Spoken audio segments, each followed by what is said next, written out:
Introduction: a haunting that shook Spain. Madrid, early 1990s. In the working-class suburb of Vallecas, a bright, kind-hearted 18-year-old girl named Estefanía Gutiérrez Lázaro suddenly falls ill after experimenting with the occult. Within months, she's dead. But her death isn't where this story ends. It's where it begins in the days following her passing. Something unexplainable begins happening inside the Gutiérrez home. Terrifying noises in the night, doors slamming violently on their own, a crucifix torn from the wall and twisted, shadowy figures moving in corners where no one stands. And worst of all, Estefania's grieving family believes they can still hear her cries echoing through the house. Neighbors are frightened, the family is desperate, and eventually, even the Spanish National Police become involved, documenting one of the few supernatural cases in Europe where authorities filed an official report describing paranormal activity.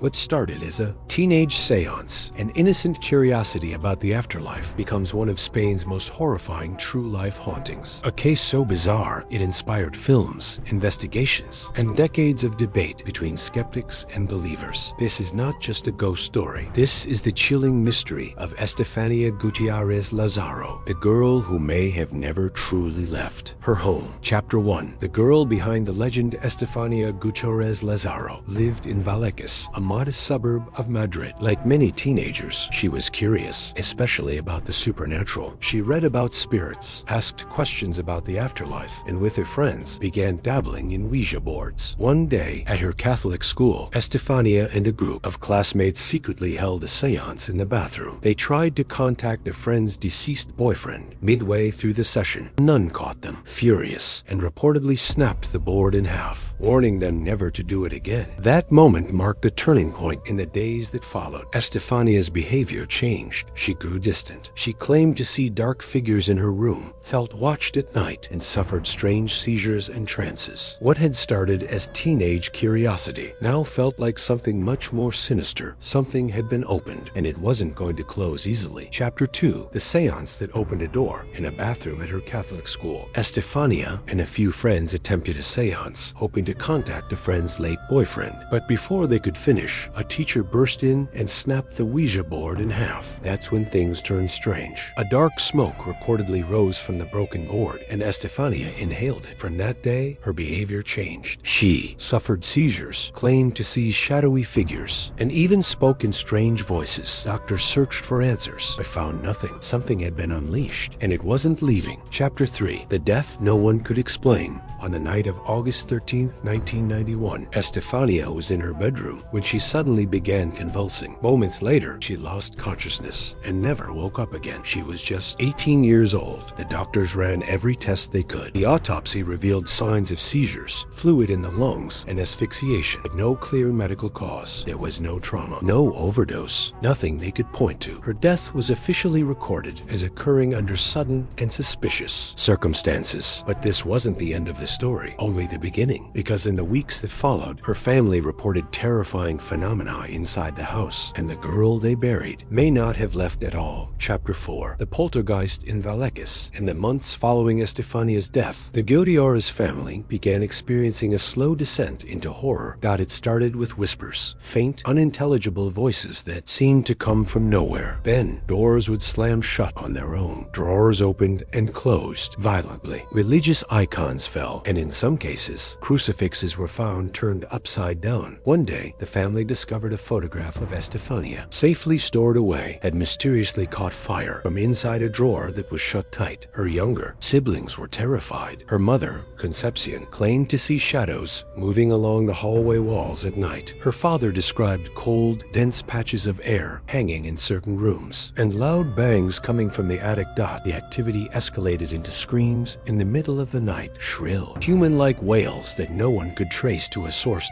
By early 1992, the Gutiérrez family was living in constant fear, emotionally drained and physically exhausted. They needed help. And so, one night, in desperation, they called the police. What happened next would make the case a permanent entry in Spain's official police files. Chapter 5. When police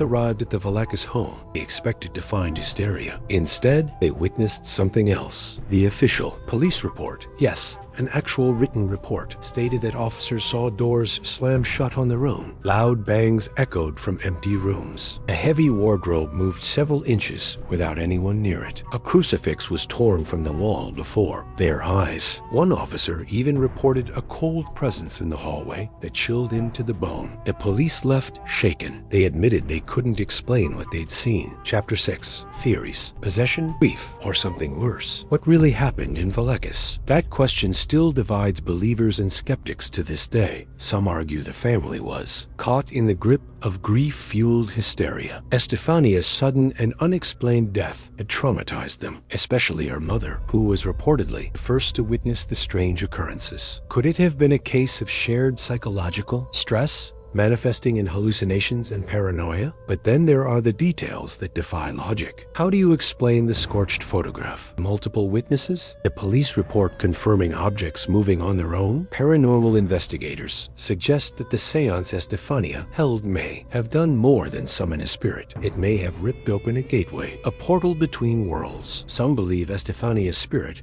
never found peace, becoming trapped between realms, trying to communicate. Others, however, suggest something far more chilling, that the entity haunting the family wasn't Estefania at all, but something malevolent using her memory to gain trust, a demonic impersonator, perhaps feeding off grief, fear, and spiritual vulnerability. To this day, no theory fully explains everything. The case remains a mystery, both deeply personal and profoundly terrifying. Chapter 7. The Legacy of Estefania. To this day, the tragic case of Estefanía Gutiérrez Lázaro stands as one of Spain's most chilling and heavily documented paranormal events. It wasn't just a fleeting urban legend. It was investigated by doctors, psychologists, and even the Spanish National Police, whose official report still leaves more questions than answers. Her story seeped into popular culture eventually, inspiring the 2017 horror film Veronica. While the film dramatized certain elements, it remained emotionally faithful to the real-life trauma, the grief, the fear, and the inexplicable. The Gutiérrez family, worn down by years of fear and torment, eventually abandoned their Vallecas apartment. But even after they left, neighbors claimed the disturbances continued. Strange noises, flickering lights, and cold spots that lingered long after the family was gone. Estefania became something more than a victim. She became a symbol of unanswered questions, of spiritual danger, and of the thin, fragile line between life and whatever lies beyond it. And so, more than 30 years later, her legacy endures, whispered in the dark corners of Spain, kept alive by those who still believe she never truly left. Conclusion: a warning from beyond? Was Estefanía Gutiérrez Lázaro's death simply a tragic case of undiagnosed illness? A seizure disorder cloaked in mystery and made monstrous by grief? Or was it something far more disturbing? A consequence of opening doors not meant to be touched, of invoking forces that don't forgive or forget. Even the hardened police officers who investigated the Vallecas apartment, trained to dismiss the paranormal, walked out with shaken beliefs. Their official report, cold, clinical, and unmistakably disturbed, described unexplainable events. Slamming doors, moving objects, a sudden oppressive cold. And what about us? Decades later, her case still haunts documentaries, paranormal forums, and whispered stories in Spanish households. It has become a cautionary tale, not just of the supernatural, but of curiosity pushed too far. So if your hallway suddenly goes cold, if a picture falls without reason, if you hear footsteps behind you when no one is there, ask yourself, could it be coincidence? Or could it be her? Could it be Estefania, still waiting, still wandering, still whispering, just beyond the veil?